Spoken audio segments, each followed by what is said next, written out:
All right, greetings YouTube. So this is take number 2 of the video. And in this video, we're gonna be going over broad forking. It's a simple but very effective technique to get really good quality soil in your farm or garden. And broad fork is a tool that we have 2 of them here. We have this one, which is called a meadow creature, which is kind of like the supreme ninja of broad forks. And then we have this guy, which is a little bit smaller, but also allows us to get more of a targeted area, and you can move a little bit quicker with it.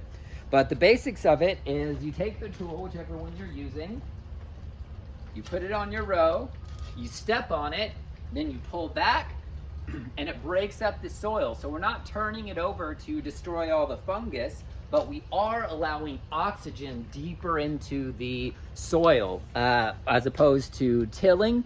If you've been tilling or you're starting off with really compact soil, broad forking is really the way to alleviate it.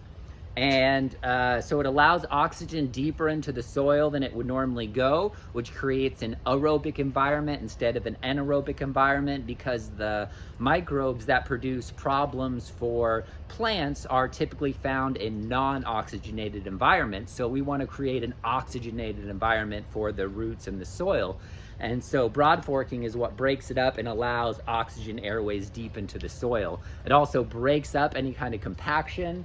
And if you're using compost, so we refresh our beds about once a year. So we sprinkle some compost on top, a pretty thin layer, and then we'll come through and broad fork it after we put the compost. And what that does is it allows the compost and all the microbes and nutrients in there to penetrate deep down into the soil.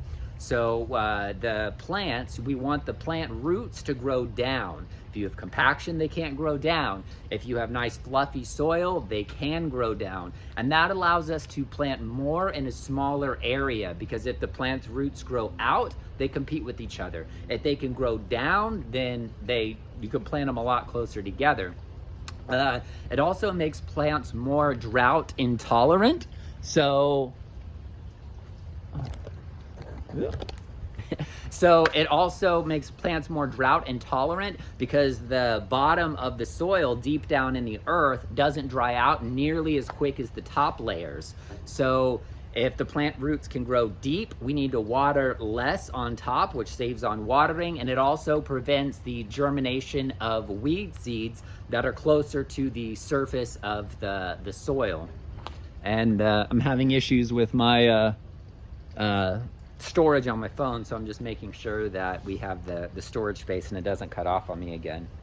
So those are some of the benefits of broad forking. Creates an aerobic environment instead of an anaerobic environment. It alleviates compaction, so the plant roots can grow down into the earth, especially if you're biointensive farming. And then it also allows the microbes to get down into the earth.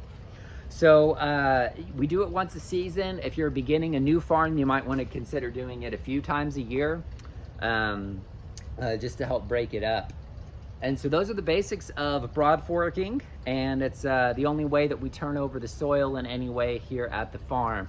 So if you're no till, no dig, highly, highly recommend broad forking. So if you have any questions, leave them down below. And I'll try to answer them. Otherwise, like the video, subscribe to the channel so we can continue to make more of these educational videos, so we can have more organic, no-till, no-dig farms across the planet. All right, peace.